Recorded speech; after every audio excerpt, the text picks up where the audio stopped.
Halo, perkenalkan nama saya Cahaya Fitri Soleha. Halo, perkenalkan nama saya Elena Hayaningtyas. Perkenalkan nama saya Hilmi Nurisma. Perkenalkan nama saya Rahma Mafirayu. Tujuan proyek ini ialah untuk meningkatkan aksesibilitas wilayah dan kesejahteraan masyarakat. Selain itu juga untuk memahami secara luas konektivitas antar ruang dan waktu di suatu wilayah. Dan kami memilih Desa Karangpucung untuk proyek ini. Ini dia Desa Karangpucung. Kearifan lokal yang jarang ditemui di perkotaan akan Anda temui di desa ini. Desa Karangpucung adalah salah satu belahan bumi pertiwi yang menyimpan berjuta-juta hal menakjubkan. Karangpucung sendiri terletak di antara beberapa desa. Di sebelah selatan berbatasan dengan Desa Kasih, di sebelah utara berbatasan dengan Desa Adiarsa, di sebelah timur berbatasan dengan Desa Karangasem, dan di sebelah barat berbatasan dengan Desa Karanganyar. Sama halnya dengan Desa Karangpucung memiliki sejarah yang cukup unik. Tentang sejarah Karangpucung, kalau secara prasasti bentuk fisik memang tidak ada prasasti ya. Namun dari mulut ke mulut sejarah dari penduduk tertua sampai sekarang memang dikemas sejarah Karangpucung itu. Kenapa namanya Karangpucung itu? Ternyata dulu wilayah itu banyak pohon pucung, tahu ya pohon pucung ya, banyak pohon pucung dan berbuah lebat, jatuh berserakan menyerupai batu atau karang. Dari situlah sejarah ini dan sampai sekarang masih didapat sebagai Desa Karangpucung. Dilihat dari banyaknya masjid dan musola di desa, menandakan bahwa masyarakat Desa Karangpucung menganut agama Islam. Kebudayaan di Desa Karangpucung masih terjalin, dilihat dari tradisi kesenian dan adat istiadat yang masih sering dilakukan oleh warga desa. Beberapa contohnya yaitu pagelaran wayang kulit, pagelaran kuda lumping, dan penampilan tek-tek.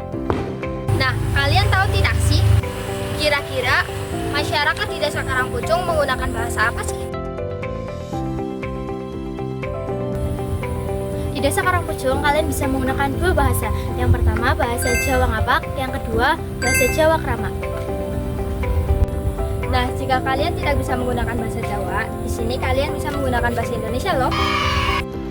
Di Desa Karangpucung sendiri terdapat beberapa bangunan publik seperti balai desa, masjid, dan posyandu.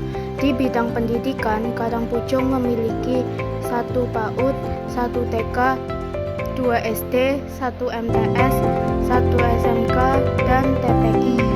Struktur pemerintah Desa Karangpucung ada 1 kepala desa bertugas membina dan memimpin warganya, 2 wakil kepala desa bertugas membantu kepala desa, yang ketiga sekretaris desa membantu urusan ketatausahaan, dan yang keempat bendahara desa mengatur keuangan dan perangkat lainnya.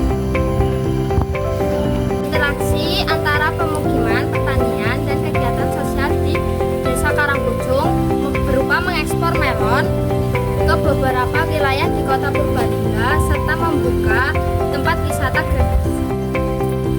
Berdampingan dengan hamparan sawah yang hijau, pertanian menjadi salah satu sektor mata pencaharian Desa Karangpucung. Namun bukan hanya petani, banyaknya hasil panen, banyak pula perdagangan, baik perdagangan dari segi makanan tekstil atau yang lainnya. Tak jarang warga masyarakat desa banyak yang pergi merantau ke tanah orang untuk mencari sumber kehidupan. Yang besar masyarakat Desa Karangpucung memiliki mata pencaharian sebagai petani, pedagang, dan peternakan. Karena tinggal di desa, masyarakat Karangpucung juga menanami berbagai jenis sayuran dan juga memiliki hewan darat. Pengaruh interaksi keruangan dan kondisi geografis di desa ini meliputi beberapa aspek sosial, yaitu aksesibilitas ekonomi dan pendidikan. Contoh dari segi aksesibilitas ialah jalan. jalan raya dan jalan-jalan kecil yang membentang luas sepanjang dan dalam desa. Dari segi pendidikan, Karangpucung memiliki pendidikan yang cukup memadai. Kemudian dari segi ekonomi, Desa Karangpucung memiliki pertanian yang cukup baik. Namun apabila cuaca tidak stabil, produksi tanaman petani juga terpengaruh. Desa Karangpucung merupakan wilayah yang kaya akan keindahan alam secara unik dan kehidupan masyarakat yang harmonis dan damai. Desa ini memiliki struktur pemerintahan yang tertata, fasilitas umum yang memadai, dan sektor ekonomi yang berkembang melalui pertanian. Selain itu, budaya dan tradisi masih dijaga dengan baik, ditunjukkan dengan kesenian dan adat istiadat yang masih dilestarikan. Mayoritas penduduk beragama Islam. Komunikasi sehari-hari menggunakan bahasa Jawa Ngapak dan Jawa Krama, tapi bahasa Indonesia masih tetap digunakan. Berdasarkan proyek ini, pemahaman yang diperoleh mencakup beberapa aspek kehidupan di Desa Karangpucung. Sebagai contoh, kehidupan ekonomi, sosial, budaya, bahasa, dan struktur Desa Karangpucung. Harapan kami untuk teman-teman yang menonton video ini, semoga dapat menambah wawasan tentang konektivitas antar ruang dan waktu.